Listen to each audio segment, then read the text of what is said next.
With the frenzy of an old snake shedding its skin, the speckled road, scored with ruts smelling of mold, twisted on itself and re-entered the forest, where the dashing leaves thicken and folk stories begin.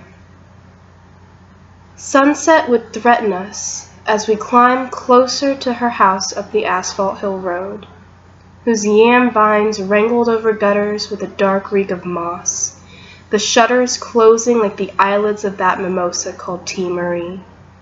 Then, loosened as paper lanterns, lamplight glowed through the ribs, house after house. There was her own lamp in the black twist of the path. There's childhood, and there's childhood's aftermath.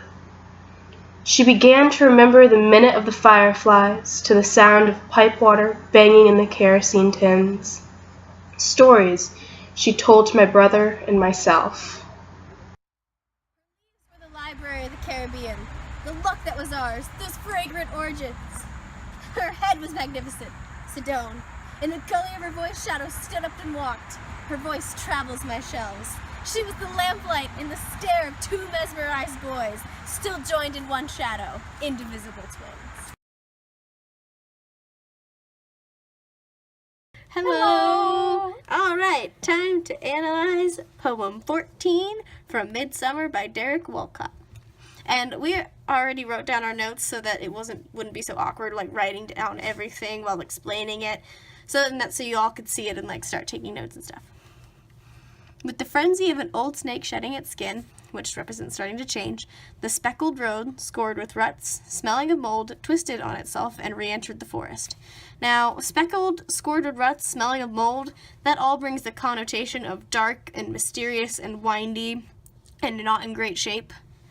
And so you can tell the road is probably not in a great location. Twisted on itself and re-entered the forest. We kind of took that as kind of a circle because it's twisting in on itself, and it seems to be entering into somewhere dark and less inviting than what it sounds like it's supposed to be. So it's like turning into darkness and danger, because normally forests have that connotation sometimes. Where the dashing leaves, which are a tropical plant with large leaves, thicken and folk stories begin. So thicken shows that this is getting more mysterious, like fog thickens, and folk stories begin. So we can tell that this journey into the forest is going to be deep and probably very meaningful, because normally stories are very meaningful, especially to young children. And we know that this poem is about two children going off to go see an old woman storyteller. Sunset would threaten us as we climbed closer. We see personification with this because sunset doesn't actually threaten anyone. They're climbing closer, her house up the asphalt hill road, and up to her house on the asphalt hill road. This can represent aging, because normally we have the connotation of over the hill. It normally means when you've gotten older and you're not as young anymore. So they're climbing up the hill, and we can consider that aging. Whose yam vines wrangled over gutters with the dark reek of moss, once again, dark, mysterious setting, and shutters closing like the eyelids of that mimosa called Tea Marie. That is a plant that when you touch the leaves, the plant shrinks in on itself like it's protecting and hiding, which also is a dark connotation of like mysterious. And we can take this to represent that like aging can be dark and scary, and growing up can be a transition from happiness as a child to sadness in the dark. Then lucent as paper lanterns, lamplight glowed through the ribs. And lucent as paper lanterns, that means glowing. This shows like brightness and joy through the darkness, and lamplight growing through the ribs. We know that the heart is protected by the ribs. And we can see this and represent this as the heart glowing. There was her own lamp at the black twist of the path. We can take this as her own lamp being her own heart, like lighting up the dark path, which is kind of a reference to the Bible, because there is one passage that mentions following the light in the darkness. And then the next statement we boxed, because there's a big section of the poem. There's childhood, and then there's childhood aftermath, which really like kind of explains what this poem is trying to say.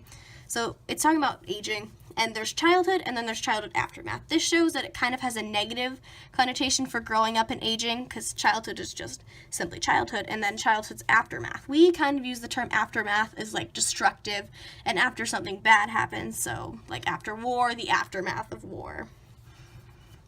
She began to remember at the minute of the fireflies, once again, more light and life, because fireflies glow and they're a living thing, to the sound of pipe water banging on kerosene tins.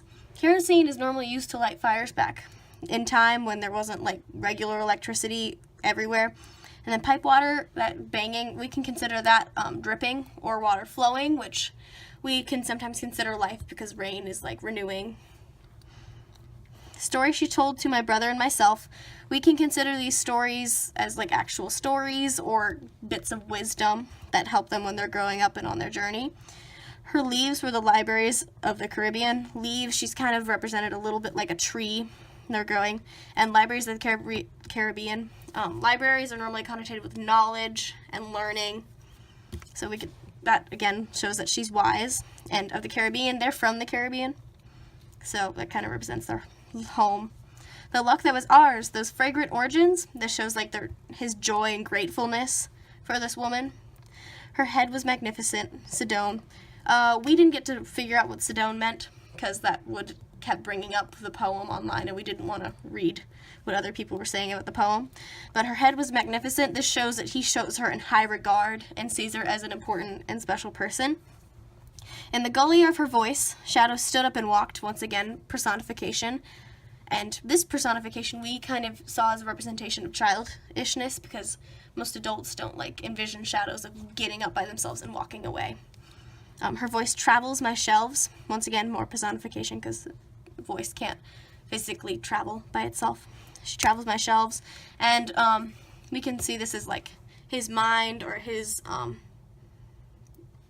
learning and knowledge because normally knowledge is contained in books. So we can say his bookshelf is like his wisdom and knowledge. And her voice travels through it to like show that she brought him and gave him a lot of his wisdom. And the last two lines, she was the lamplight in the stare of two mesmerized boys, lamplight once again showing brightness and guidance, still joined in one shadow, indivisible twins. And from this we can tell that these two brothers were brought a lot closer together by this woman, by the indivisible line. You can show that they're very closely tied together. All right, and now time for soapstone. So first S is speaker, and that is Derek Walcott, who is the author of this poem. He is from the Caribbean, as we saw in the introduction. So that is his origin. Occasion, it doesn't give a very specific time period, and then the copyright date says 1984. However, this could have been a second copyright. It might not have been the original copyright of the poem. So we're not exactly sure when. Kristyn and I believe it was probably somewhere around the early to mid 1900s.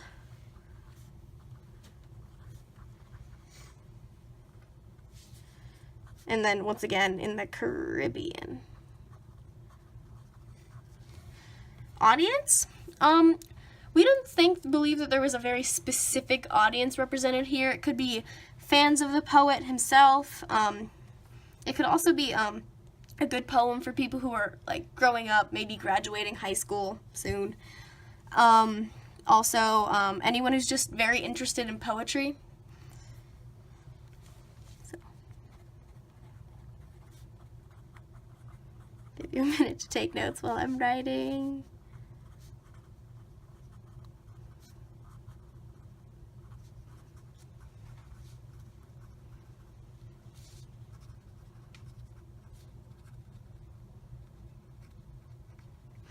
Okay, purpose.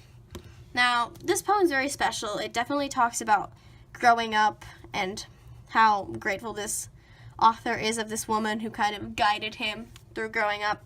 So I feel like this is somewhat a tribute to her and passing on her memory. And it's also a purpose to like show that while growing up can be dark, there's always going to be someone to guide you through it to the light.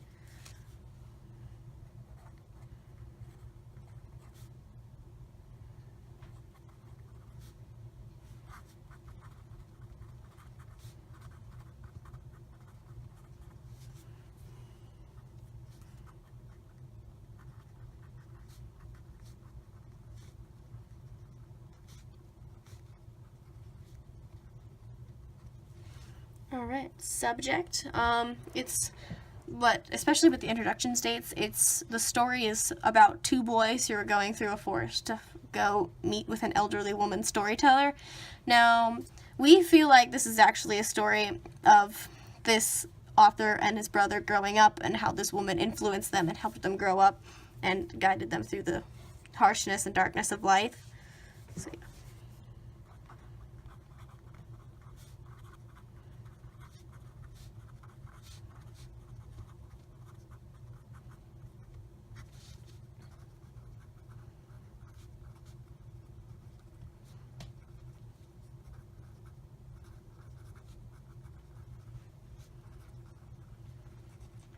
And tone. We can tell from this tone that the author doesn't have that great of an outlook on growing up. He shows that it is kind of dark. But we also see a large amount of gratefulness for this woman. He constantly refers to things about her as magnificent and light. And he's very grateful, like the line, "The luck that was ours, those fragrant origins." You can tell that he's very happy and very grateful for this woman. So, gratefulness. All right, so that was poem 14 from Midsummer by Derek Walcott.